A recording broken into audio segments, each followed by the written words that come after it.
Forget frequently asked questions. Common sense, common knowledge, or Google. How about advice from a real genius? 95% of people in any profession are good enough to be qualified and licensed. 5% go above and beyond. They become very good at what they do, but only 0.1% are real geniuses. Richard Jacobs has made it his life's mission to find them for you. He hunts down and interviews geniuses in every field: sleep science, cancer, stem cells, ketogenic diets, and more. Here come the geniuses. This is the Finding Genius Podcast with Richard Jacobs.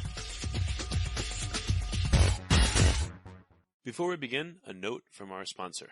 I'm Richard Jacobs, Executive Director of the nonprofit Finding Genius Foundation and host of the Finding Genius Podcast. In late 2016, I was rear-ended at 65 miles an hour by a truck on the highway, which sent me off-road into a ditch. The impact of the collision gave me a concussion and other injuries. At the hospital, a CT scan showed that I had thyroid nodules, which turned out to be cancer.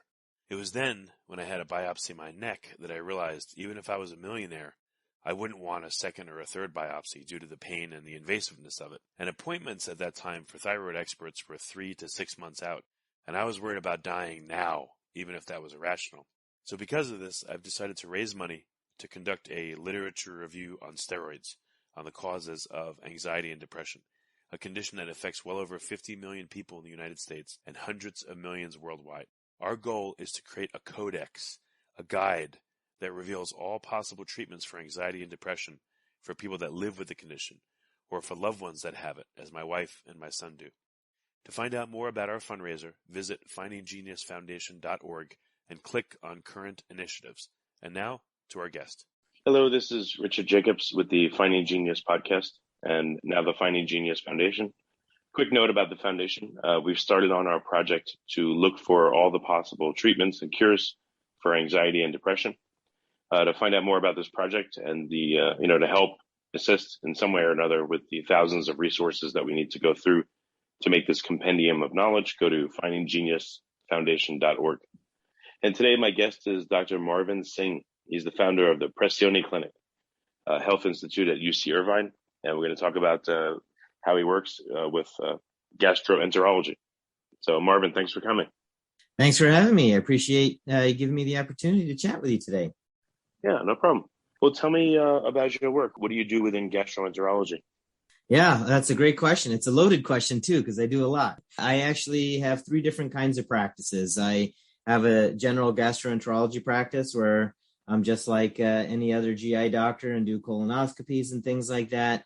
I am the director of integrative gastroenterology at the University of California in Irvine with the Susan Samueli Integrative Health Institute.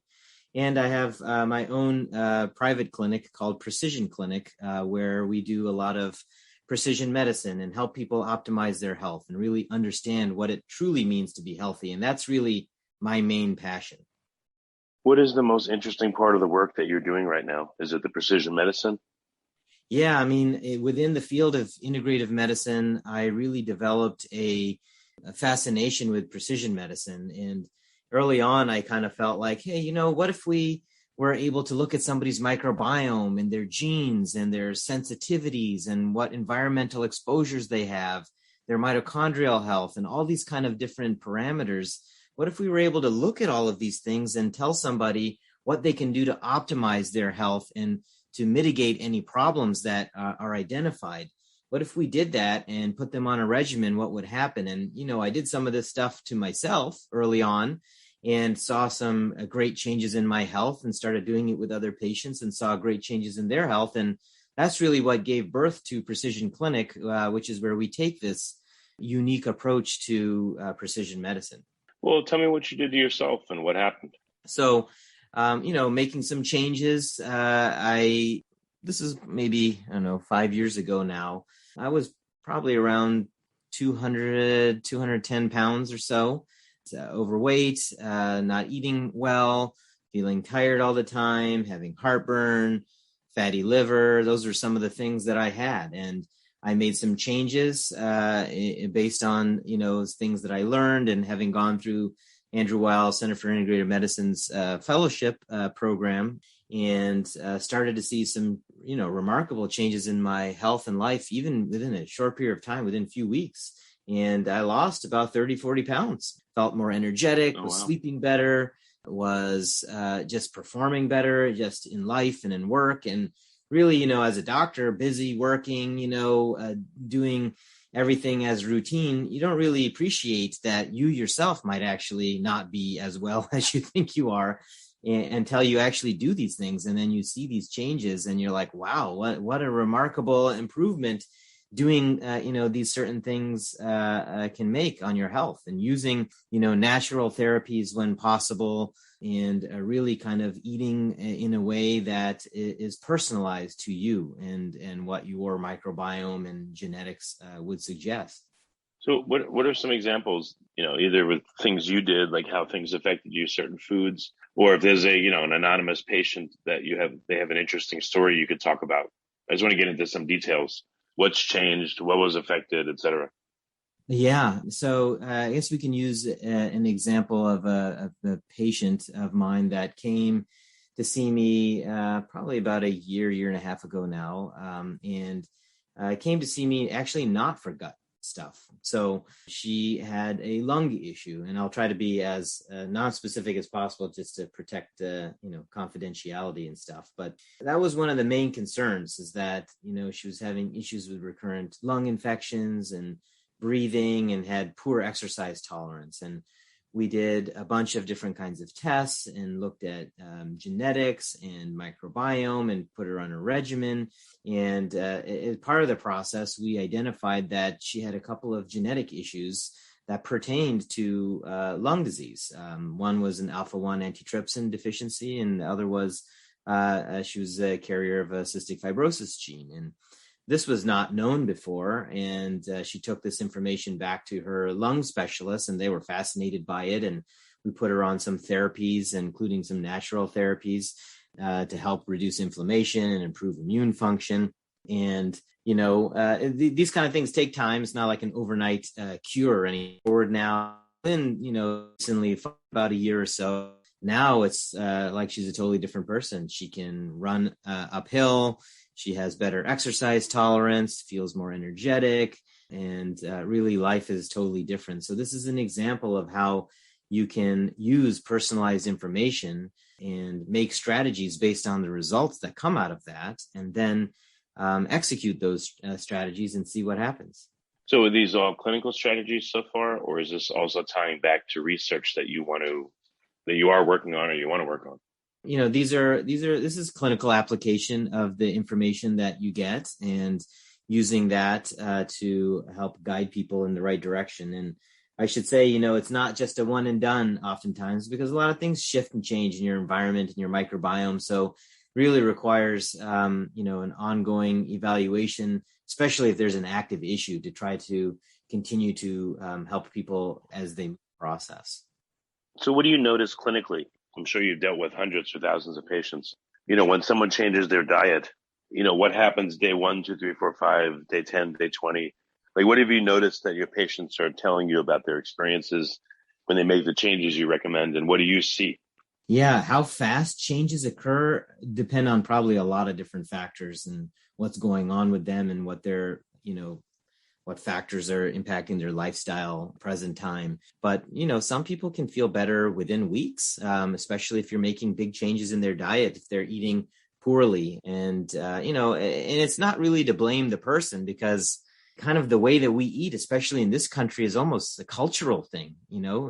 People eat in certain ways, and they don't know that it's actually bad, because there's a lot of misguidance in the media and, in the food industry with regards to what is actually good and what is not good. So it's not like they're, I don't think anybody purposefully eats in a way that is bad for them, because why would anybody want to make themselves sick on purpose? But I think when you open somebody's eyes to what they're eating and how it could be impacting them and how they can make those changes, and then guide them, every step of the way, you can see changes within weeks. And that's kind of what happened with me. Yeah, the first 10 pounds, I think I lost probably within the first 2 to 3 weeks.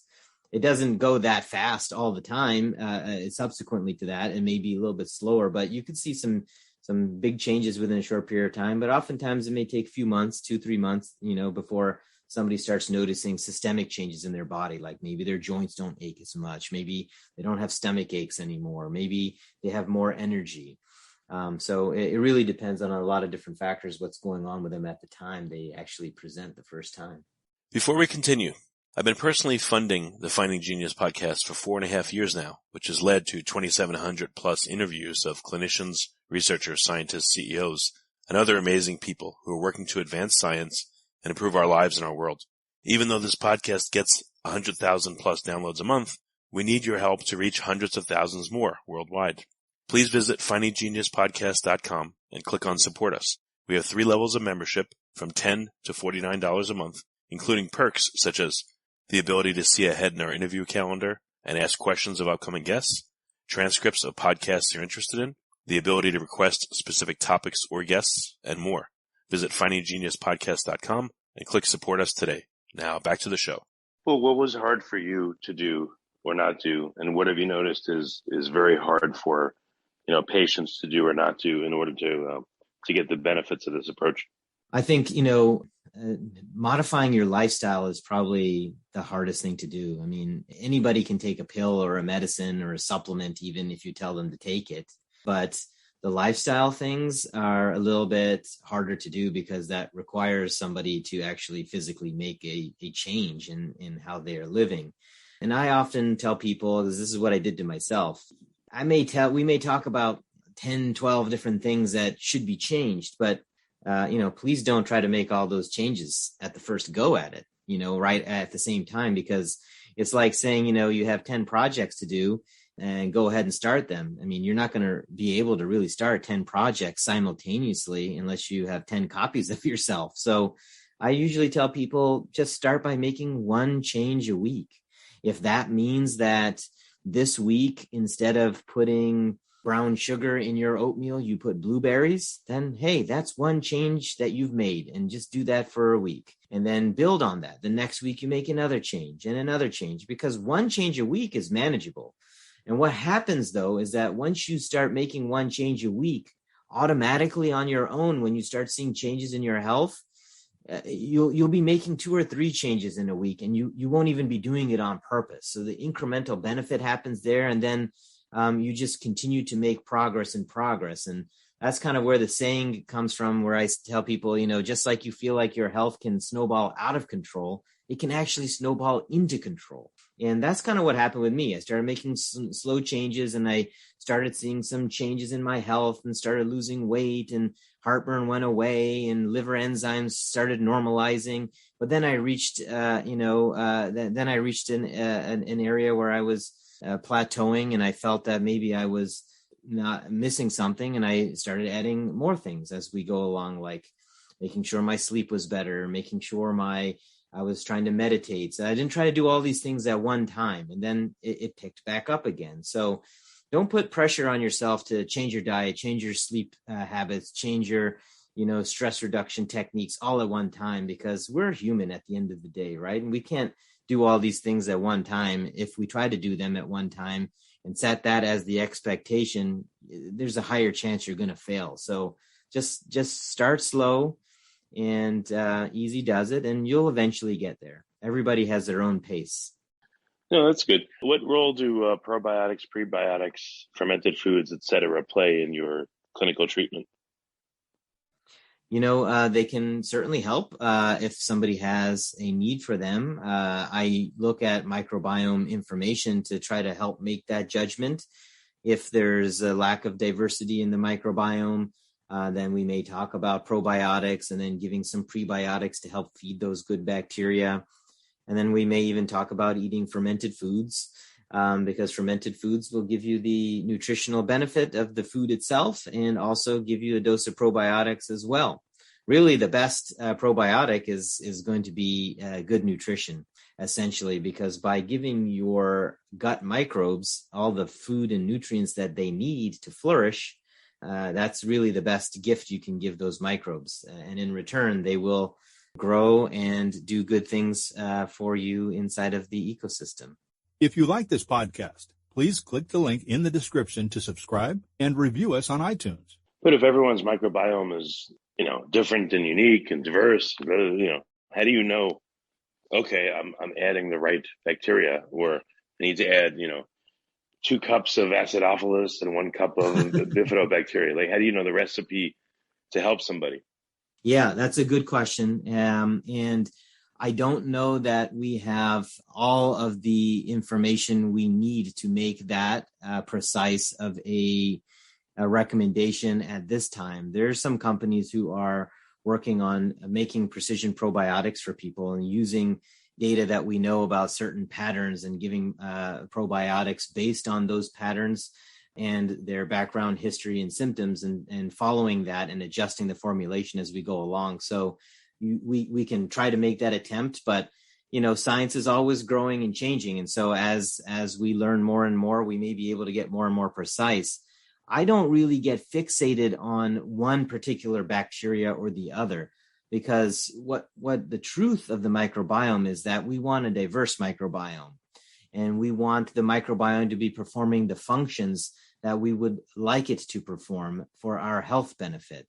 So if you look at things from a global perspective, that way, it becomes a little bit less confusing. So if the goal is to diversify the microbiome, if you find that you have lack of diversity, then how can we make the microbiome more diverse? And that's how we can make that strategy. And if that means you take some broad spectrum probiotics and then you follow the microbiome, you retest again, see what happened, that could be one approach.